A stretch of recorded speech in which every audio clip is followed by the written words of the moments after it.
ధనాపేక్ష లేని వారై మీకు కలిగిన వాడితో తృప్తి కలిగి ఉండండి. ఆయన నిన్ను ఏమాత్రము విడువను ఎడబాయనని ప్రభువే చెప్పుచున్నాడు కదా. హెబ్రీయులకు రాసిన పత్రిక 13వ అధ్యాయం 5వ వచనం. ఎంత మంచి వాక్యం అది. నిన్ను ఏమాత్రం విడువను ఎడబాయనని ప్రభు చెప్పుచున్నాడు. కాబట్టి ఉన్న వారితో తృప్తి కలిగి ఉండండి. ధనాపేక్ష మనకొద్దు.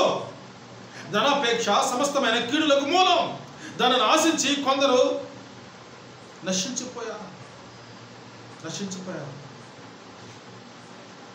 ఆకాను, గేహజీ, బిలాము, యోధ ఇస్కరియోతు ధనాపేక్ష కలిగి బహుమతులు అపేక్షించి నశించిపోయారు కదా. అవి లేకపోతే బ్రతకలేమా? దేవుడు ఏమని సెలవిస్తూ ఉన్నాడు దేవుని వాక్యంలో? హెబ్రీ 13:5 వచనంలో నిన్ను ఏమాత్రం విడువను, నిన్ను ఎన్నడూ ఎడబాయనని ప్రభువే చెప్పుచున్నాడు కదా. కాబట్టి ధనాపేక్ష లేని వారే మనకు కలిగిన వాటితో తృప్తి కలిగి జీవిద్దాం. దేవుడైతే విడిచిపెట్టేవాడు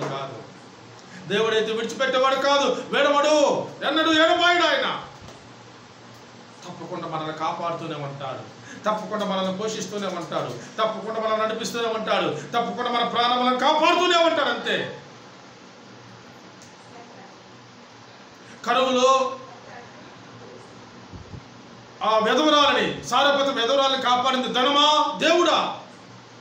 ధనమ కాదు, దేవుడే కాపాడింది. ధనం ఉంటే, ఆహారం ఉంటే బతుకుతాను అనుకోలేదు. దేవుడున్నాడు. ఆయన విడిచి ఎడవలేదు, ఎడబాయలేదు, బ్రతికింది అంతే.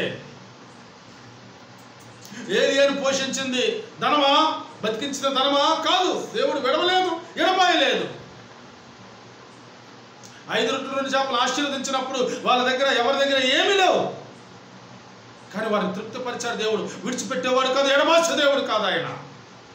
అయితే ఇప్పుడు మనం ఏం నేర్చుకోవాలి? ఎలాగ బ్రతకాలంటే హెబ్రీ 13:5 ప్రకారం, హెబ్రీయులకు రాసిన పత్రిక 13వ అధ్యాయం 5వ వచనం ప్రకారం, ధనాపేక్ష లేని వారై మీకు కలిగిన వాటితో తృప్తి కలిగి ఉండండి.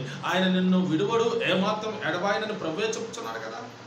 మన ప్రభువైన యేసుక్రీస్తు వారు మనల్ని విడిచే దేవుడు కాదు, ఎడబాసే దేవుడు కాదు. హల్లెలూయా. తప్పకుండా నీ ప్రాణమును కాపాడతాడు. తప్పకుండా నేను పోషిస్తాడు. తప్పకుండా నేను వర్ధిల్ల చేస్తాడు. తప్పకుండా నీ అవసరం తీరుస్తూ ఉంటాడు. నిన్ను నడిపిస్తాడు. నీకు భవిష్యత్తుని ఇస్తాడు. ఆయన ఉన్నాడు చాలు. ఉన్న వాటితో తృప్తి కలిగి ప్రభు మార్గంలో నడుద్దాం. ప్రభుకు మహిమ తీసుకునిద్దాం. మన అవసరాలు ఆయన చూసుకుంటూ ఉంటాడు. మనల్ని విడిచిపెట్టే దేవుడు కాదు, ఎడబాసే దేవుడు కాదు. తప్పకుండా కాపాడుతూనే ఉంటాడు. తప్పకుండా విడిపిస్తూనే ఉంటాడు. తప్పకుండా తోడై ఉంటాడు. తప్పకుండా నడిపిస్తాడు. మంచి భవిష్యత్తుని ఇస్తాడు. సకల ఆశీర్వాదాలకు పాత్రలుగా చేస్తాడు. తర్వాత ఆయన నిత్య రాజ్యానికి మనలను వారసులుగా చేస్తాడు. అట్టి కృప దేవుడు మనకి సకల పరిశుద్ధులకి అనుగ్రహించునుగాక. ఆమేన్.